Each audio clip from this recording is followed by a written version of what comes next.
1969 വർഷത്തിൽ അന്നെനിക്ക് 18 വയസ്സ്. ആ സമയത്താണ് എൻ്റെ ജന്മനാടായ തൃശ്ശൂർ ജില്ലയിലെ കാട്ടൂരിൽ നിന്നും ഞാൻ യാത്ര പുറപ്പെട്ടത്. കല്ലേറ്റുങ്കര എന്ന് പറയുന്ന സ്ഥലത്തുള്ള ഇരിങ്ങാലക്കുട റെയിൽവേ സ്റ്റേഷനിൽ നിന്ന് അന്നത്തെ കൽക്കരി തീവണ്ടിയിൽ ബോംബെയിലെ ദാദർ സ്റ്റേഷനിൽ എത്തി. അവിടെ ഏകദേശം ഒരു 20ഓളം ദിവസം ഉണ്ടാവുമെന്ന് പ്രതീക്ഷിച്ച് താമസിച്ച് അവിടെ നിന്നുമാണ് ഞാൻ പുറപ്പെട്ടത്. എൻ്റെ ഓർമ്മ ശരിയാണെങ്കിൽ, അല്ലെങ്കിൽ എൻ്റെ അറിവ് ശരിയാണെങ്കിൽ, ബോംബെയിൽ നിന്നും വളരെയധികം ദൂരമുള്ള വിറാർ എന്ന ഒരു സ്റ്റേഷനിൽ നിന്ന്, അതൊരു മീൻപിടുത്ത ഗ്രാമമായിരുന്നു, അവിടെ നിന്നാണ് ഒരു ചെറിയ വഞ്ചികളിൽ, കുറേ ആൾക്കാരെ ചെറിയ വഞ്ചികളിൽ അതിൽ ബോട്ട് ഫിറ്റ് ചെയ്തിട്ടുണ്ട്. അത് കുറേ ദൂരം ഓടിയതിന് ശേഷം, സമയങ്ങളും മറ്റുമൊന്നും പറയാനായിട്ട് ഞങ്ങളുടെ കയ്യിൽ വാച്ചുകളോ മറ്റൊന്നും ഇല്ലല്ലോ, പക്ഷെ എങ്കിലും ഏകദേശം ഒരു 4 മണിക്കൂറോളം ഓടിയിട്ടുണ്ടാവുമെന്ന് വിചാരിക്കുന്നു.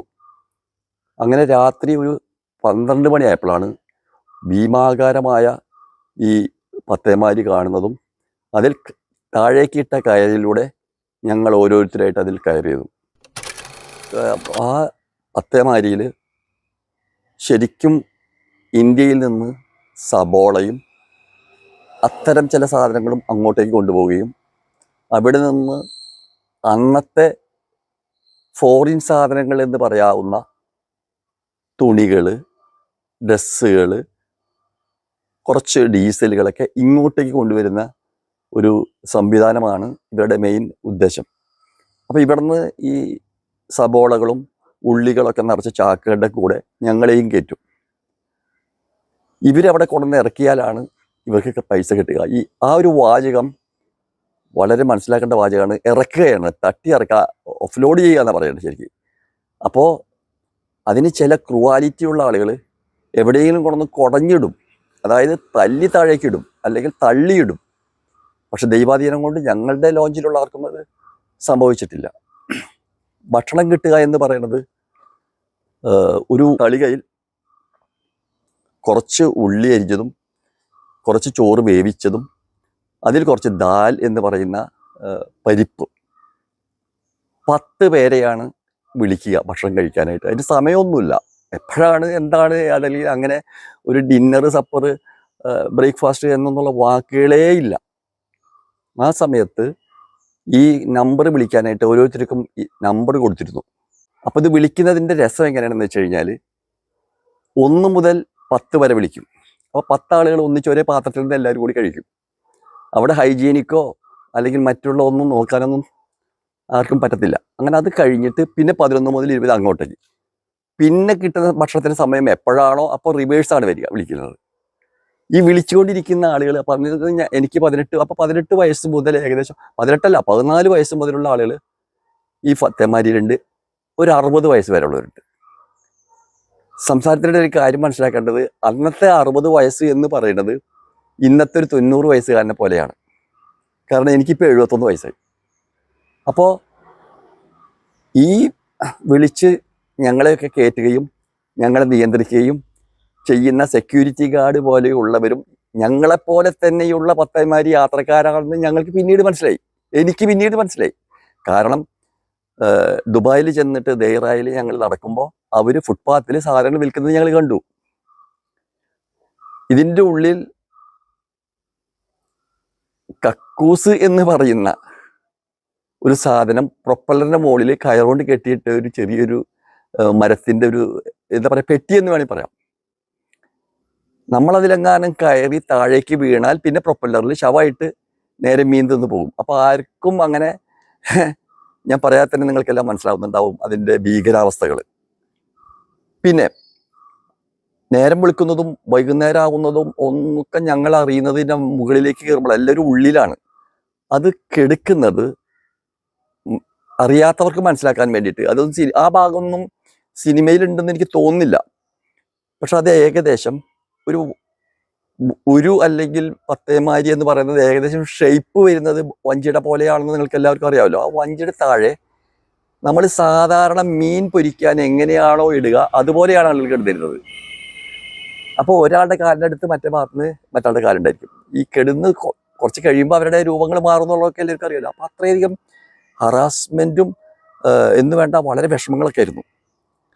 ആ സമയത്ത് എനിക്കുണ്ടായിരുന്ന പ്രധാനപ്പെട്ട 2 സംഭവമാണ് ഞാൻ പറയാൻ ഉദ്ദേശിക്കുന്നത്. ഒന്ന്, ഇവിടെ നിന്നും ബോംബെയിൽ നിന്നും കപ്പൽ പുറപ്പെട്ടു. പത്തേമാരി പുറപ്പെട്ടു. കുറേ കഴിഞ്ഞപ്പോൾ ഈ പത്തേമാരിയുടെ മുകൾ ഭാഗത്ത് വലിച്ചു കെട്ടിയ നല്ല ഒരു ഏകദേശം ഒരു അതിൻ്റെ ഇപ്പോൾ എഞ്ചിനീയറിംഗ് കണക്കൊന്നും എനിക്ക് പറയാനറിയില്ല, ഒരു 32 mm എന്നൊക്കെ പറയാവുന്ന സൈസുള്ള കമ്പി ക്രോസ് ബാർ ഉണ്ടായിരുന്നു. അത്രയും നല്ലൊരു പത്തേമാരി ആയിരുന്നു അത്. എന്നിട്ട് പോലും ആ കമ്പികൾ കിടന്ന് പൊട്ടുന്ന പോലെയുള്ള ശബ്ദവും അതേപോലെ 2 സൈഡിൽ നിന്നും തിരമാലകൾ അടിച്ചിട്ട് ഉള്ളിലേക്ക് പോലും വെള്ളം വരുന്ന ഒരു സംഭവം ഉണ്ടായി. അപ്പോൾ ആർക്കും ജിയോഗ്രാഫിക്കലായിട്ടൊന്നും അറിയില്ല, ആരും ആരോടും ചോദിക്കുന്നില്ല. എല്ലാവരുടെയും വിചാരം എല്ലാവർക്കും അറിവുള്ളവരാണെന്നാണ്. അങ്ങനെയുള്ള അഹംഭാവമാണ് എല്ലാവർക്കും. പക്ഷേ ഏകദേശ രൂപങ്ങളിൽ ഞങ്ങൾ മുകളിൽ പോയപ്പോൾ അന്ന് ഇതിൽ നാവിഗേഷൻ സിസ്റ്റം ഇല്ല. വല്ല കോമ്പസ് എങ്ങാനും ഉണ്ടെങ്കിൽ രക്ഷപ്പെട്ടു, അത്രയൊക്കെ ഉള്ളൂ. അല്ലാണ്ട് നാവിഗേഷൻ സിസ്റ്റം ഒന്നുമില്ല. അവർ ഉദ്ദേശം വെച്ച് അങ്ങ് ഇത് പോകുമ്പോൾ പടിഞ്ഞാട്ടേക്ക് പോയാൽ അതിനോടത്തേക്ക് എത്തും എന്നുള്ളതല്ലാതെ ഒരു ഡിഗ്രി തെറ്റിയാൽ വേറെ ഭാഗത്തുനിന്ന് പോകുന്നുള്ള അറിവ് ഈ ഓടിക്കുന്ന ആൾക്കാർക്കൊന്നുമില്ല. കാരണം അവർ വെറും ഈ മറ്റേ മീൻ പിടിക്കാൻ പോകുന്ന ആൾക്കാരായിരുന്നല്ലോ ഇത് ഓടിക്കുന്ന ക്യാപ്റ്റൻ എന്ന് നമ്മൾ ഉദ്ദേശിക്കുന്ന ആളുകൾ. അപ്പോൾ അവരിൽ നിന്നും കിട്ടിയ അറിവ് പ്രകാരം, അല്ലെങ്കിൽ അവരുടെ മൗത്ത് വേറാട് പറഞ്ഞ് അങ്ങനെയൊക്കെ കിട്ടിയ അറിവ് പ്രകാരം പാകിസ്ഥാൻ കടലിന്റെ ഭാഗത്തേക്ക് എത്തിയപ്പോഴാണ് ഈ സംഭവിച്ചിട്ടുള്ളത്. അന്ന് ഞങ്ങളൊക്കെ ദൈവത്തിനോട് വലിയ പേടിയൊന്നുള്ള ആൾക്കാരല്ലായിരുന്നു. എന്നിട്ട് പോലും ഈ 14 വയസ്സ് മുതൽ 60 വയസ്സ് വരെ അല്ലെങ്കിൽ 65 വയസ്സ് വരെയുള്ള എല്ലാവരും അള്ളാഹുവിനെയും രാമനാമം ജപിക്കല്, യേശുവിനെ വിളിക്കല് എന്ന് വേണ്ട യുക്തിവാദികളായിട്ടുള്ള എല്ലാ ആൾക്കാർ അതിലുണ്ടെങ്കിൽ അവർ പോലും ദൈവത്തെ വിളിക്കുന്നത് ഞാൻ കേട്ടു. ഞങ്ങൾ കരഞ്ഞു. അപ്പോൾ ഞങ്ങൾ എൻ്റെ കൂട്ടുകാരോട് ഞങ്ങൾ പറഞ്ഞൊരു ഡയലോഗ് ഇപ്പോഴുണ്ട്. ഇതൊരു കഥയല്ലെന്ന് മനസ്സിലാക്കണം. നമ്മളുടെ ശരീരം മീൻ തിന്നു പോകും. അത് ഇപ്പോഴത്തെ നമ്മുടെ അവസ്ഥ, നമ്മുടെ ഉപ്പയോ ഉമ്മയോ അമ്മയോ അതുമാതിരി ആരും അറിയുന്നില്ലല്ലോ. അവർ നമ്മളെ നാളെ കാണോ, അവരെ നമ്മൾ കാണോ, അത് പറഞ്ഞുകൊണ്ടായിരുന്നു ഞങ്ങൾ ചെയ്തത്. ഏകദേശം ഒരു 4 or 5 അല്ലെങ്കിൽ 6 മണിക്കൂറോളമാണ് ആ ഒരു ഇൻസിഡൻറ്റ് ഉണ്ടായിട്ടുള്ളത്. എങ്കിലും അത് എനിക്ക് ഇന്നും അതൊരു യുഗമാതിരി തോന്നുന്നുണ്ട്.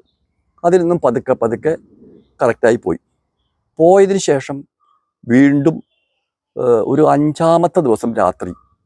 അപ്പം ഇതാരും ഒരു ശരിയായ ഇൻഫർമേഷൻ അല്ലത്. ഓരോരുത്തർ പറയുന്നു, മറ്റാൾ പറയുന്നു, അങ്ങനെയാണ്. അല്ലാണ്ട് ക്യാപ്റ്റൻ പറഞ്ഞതാണോ ഇതൊന്നും ആർക്കറിയില്ല. ഇന്ന് രാത്രി പത്തേമാരി അടുക്കും, അപ്പം അതുകൊണ്ട് എല്ലാവരും ബി റെഡി എന്നുള്ളൊരു അപ്പം ഞങ്ങളുടെ കയ്യിൽ ആകെ ഉള്ളത് ഒരു പാൻറ്റും ഷർട്ടും ഇട്ടിട്ടുണ്ടെങ്കിലും ഒരു കള്ളിമുണ്ടുണ്ട്. പിന്നെ അവർക്ക് എൻ്റെ അവിടെ ഗൾഫിലുള്ള അന്നത്തെ പേർഷ്യയിലുള്ള സഹോദരന് കൊടുക്കാനുള്ള കുറച്ച് അവിലുണ്ടായിരുന്നു, ഉമ്മ തന്നിരുന്നു.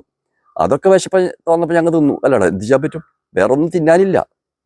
അപ്പോൾ ചുരുക്കി പറഞ്ഞാൽ ഞങ്ങളിൽ ലഗേജ് എന്ന് പറയുന്ന സാധനമില്ല, ഡോക്യുമെൻ്റ് ഒന്നും ഞങ്ങൾക്ക് ആവശ്യമില്ല, ഞങ്ങളിലില്ല, ഒന്നുമില്ല. വെറും കൈയാണ്. ആകെ ഒരു വീവാർ ചെരുപ്പ് എന്ന് അന്ന് പറഞ്ഞിരുന്ന ഇന്നത്തെ സാധാരണ ഒരു ചെരുപ്പുണ്ടായിരുന്നു, ഒരു നമ്മുടെ പ്ലാസ്റ്റിക് ചെരുപ്പ്. എല്ലാവരും റെഡി ആയിട്ട് നിന്ന് ക്ഷീണം കൊണ്ട് ഞാൻ ഉറങ്ങിപ്പോയി. കുറച്ച് കഴിഞ്ഞപ്പോൾ കേട്ടു ഇന്ന് ഇറങ്ങുന്നില്ല. ഇതൊക്കെ കേട്ടു എന്ന് പറയുന്നത് ഒഫീഷ്യലാണെന്ന് അറിയില്ല, പ്രാക്ടിക്കലായിട്ട് ലാസ്റ്റ് സംഭവിച്ചു എന്നുള്ളത് ശരിയാണ്. പക്ഷേ അതിൻ്റെ റീസൺ എന്ത് എന്നുള്ളത് പറയുന്നതൊന്നും കറക്റ്റാണെന്ന് ഞങ്ങൾക്കറിയില്ല. പറയുന്നതിൻ്റെ കാരണം ഒരു ലേശം തെറ്റിയിട്ട് ആഫ്രിക്കൻ കടൽ ഭാഗത്തേക്ക് പോയി, അതുകൊണ്ടാണ് വഴി തെറ്റിപ്പോയതാണ്, വീണ്ടും ഇങ്ങോട്ടേക്ക് തിരിക്കുന്നു. ഇതാണ് പറഞ്ഞത്. നേരായിരിക്കാം. എന്തൊക്കെയാണെങ്കിലും ഒരു ദിവസം പിന്നെയും വൈകി. എന്ത് വന്നാലും പകല് അവിടെ നിന്ന് ഒരു 4 മണിക്കൂറോട് തിരിച്ചിങ്ങോട്ട് എത്തേണ്ട വഴിയായാലും അവരടുപ്പിക്കില്ല കരയിലേക്ക്. അത് നമ്മൾ വളരെ ശ്രദ്ധിച്ച് കേൾക്കേണ്ട ഒരു കാര്യമാണ്. കാരണം എപ്പോഴും പാതിരാവിലെ അവിടെ അടുപ്പിക്കും. അപ്പോൾ ഇവർ തെറ്റിപ്പോയത് 2 മണിക്കൂറാണ് മാറിപ്പോയത്. അതുകൊണ്ട് 2 മണിക്കൂർ ഇങ്ങനെ തിരിച്ചിട്ട് പ്ലസ് 2 കൂടി ഒരു 4 മണിക്കൂറോട് തിരിച്ച് ഈ ഭാഗത്തേക്ക് എത്താം. ആ എത്തുന്ന സമയം പകലാണെങ്കിൽ അവർ അടുപ്പിക്കില്ല, കടലിൽ കിടന്ന് കളിക്കും. പിന്നെ ഇവർക്കൊരു സിഗ്നൽ ഉണ്ട്. അത് ഇവർ ചെയ്യുന്നത് എന്താണെന്ന് എനിക്ക് അപ്പം മനസ്സിലായില്ല, പിന്നീട് മനസ്സിലായി. ഇവർ തീപ്പെട്ടി വരച്ചോ അല്ലെങ്കിൽ സിഗരറ്റ് പൊത്തിച്ചോ കാണിക്കും, അല്ലെങ്കിൽ അതുമാതിരി എന്തെങ്കിലും കാണിക്കും. അത് അപ്പുറത്തുനിന്ന് കരയിൽ നിന്ന് ഇവരുടെ ആളുകളുണ്ട്. അപ്പോൾ അവിടെ പ്രശ്നമില്ല, പോലീസില്ല, അന്നൊന്നും കോസ്റ്റൽ ഗാർഡൊന്നും അങ്ങോട്ട് ആയിട്ടില്ല. അപ്പോൾ പേടിക്കേണ്ട, കാരണം ഞങ്ങൾ ചെല്ലുന്ന സമയത്ത് UAE അല്ല, യുണൈറ്റഡ് അറബ് എമിറേറ്റ്സ് അല്ല, ട്രുഷ്യൽ സ്റ്റേറ്റ്സ് ആയിരുന്നു. അപ്പോൾ അത് മാത്രമല്ല, സംസാരം നിങ്ങൾക്ക് മനസ്സിലാക്കാൻ വേണ്ടി ഞാനൊരു ഹിസ്റ്ററി ചെറുതായിട്ട് പറയാണ്. ഇതിൻ്റെ ഈ അറേബ്യൻ സീയുടെ ഏരിയത്താണല്ലോ നമ്മുടെ ഇന്ത്യയും ഈ പറഞ്ഞ ഗൾഫും. പക്ഷേ ശരിക്ക് ദുബായ്, ഷാർജ, അജ്മാൻ, ഉമ്മുൽ ഖോയിൻ, കുവൈത്ത്, ഖത്തർ എന്നൊക്കെ പറയുന്ന എല്ലാ രാജ്യങ്ങളും കിടക്കുന്നത് അറേബ്യൻ കടലിലല്ല. അതറിയാത്തവർക്ക് വേണ്ടി പറയുമ്പോഴാണ് ഇതിൻ്റെ ആ ഒരു വ്യത്യാസം മനസ്സിലാക്കാനായിട്ട്. അതെല്ലാം കിടക്കുന്നത് പേർഷ്യൻ ഉൾക്കടലിലാണ്. അന്ന് ആ സ്ഥലത്തിന് അതിന് മുസന്തം ദ്വീപ് മുസന്തം എന്ന് പറയുന്ന മസ്കത്തിൻ്റെ ഒരു ഭാഗം വളഞ്ഞു തിരിഞ്ഞ് വേണം അതിനുള്ളിലേക്ക് പോകാനായിട്ട്. പക്ഷെ ഇവരങ്ങോട്ട് പോകില്ല, കാരണം അവിടെ പോലീസ് ചെക്കിങ്ങൊക്കെ കൂടുതലാണ്. ഈ തന്നെ ദൂരം അത്രയ്ക്കും അവർക്ക് ഡീസൽ കത്തിച്ചിട്ട് ഇത്രയും ടൈം പിന്നെയും പോണ്ടേ. അതും അവിടെ എത്തുന്നത് പകലാണെങ്കിൽ അത് കൂടുതൽ ഡേഞ്ചറാണല്ലോ. അങ്ങനെ വന്നപ്പോൾ ഇവർ വന്നിട്ട് ഇവർക്ക് അടുപ്പിക്കാവുന്ന ഏറ്റവും നല്ലൊരു സ്ഥലം ഈ കണ്ടുവച്ചിട്ടുണ്ട്, ഹൊർഫുക്കാൻ എന്ന് പറയുന്ന ഒരു കടൽ തീരം. അതിനുള്ളൊരു പ്രത്യേകത, അതിൻ്റെ ഏരിയത്ത് കടലിൻ്റെ തൊട്ടന്നെ ഒരു മലയുണ്ട്, ഒരു കുന്നുണ്ട്. കാടുള്ള കുന്നല്ല, ഒരു കരിങ്കൽ കുന്ന് പോലെയുള്ള ഒരു കുന്ന്. അവിടെ ആവുമ്പോൾ ഒരു ഹൈഡ് ചെയ്യാനായിട്ട് എളുപ്പമാണ്. അപ്പോൾ അതുകൊണ്ട് അത് മാത്രമല്ല, അവിടെ കടലിൻ്റെ അടുത്തുള്ള മണൽ ഭാഗത്ത് കുറച്ച് ഇത് കുറവാണ്, കടലിന് ആഴം കുറവാണ്. അപ്പോൾ നീന്താനോ ഒക്കെ പോകാൻ എളുപ്പമാണ്. അതാണ് എല്ലാവരും പത്തേമാരി പോയതിൽ 90% ആൾക്കാരും ചെല്ലുന്ന സ്ഥലമാണ് ഹൊർഫുക്കാൻ. രണ്ടാമത്തെ ഒരു ഗുണം, ഹൊർഫുക്കാനിൽ നിന്നും ഒരു ലേശം ഇടത്തോട്ടോ വലത്തോട്ടോ പോയാൽ 2 വ്യത്യസ്ത ഷെയ്ഖിടമാണ്, ഇന്നത്തെ വ്യത്യസ്ത എമിറേറ്റ്സ്. അപ്പം പോലീസ് വരണമെങ്കിൽ അവിടെ നിന്ന് വരണം. അപ്പോൾ ഇത് ഹൊർഫുക്കാൻ എന്ന് പറയുന്നത് ഷാർജയാണ്. അവിടെ നിന്ന് വെറും ഒരു 5-10 കിലോമീറ്റർ മാറിക്കഴിഞ്ഞാൽ എമിറേറ്റ് മാറി അത് വേറെ പോലീസായി.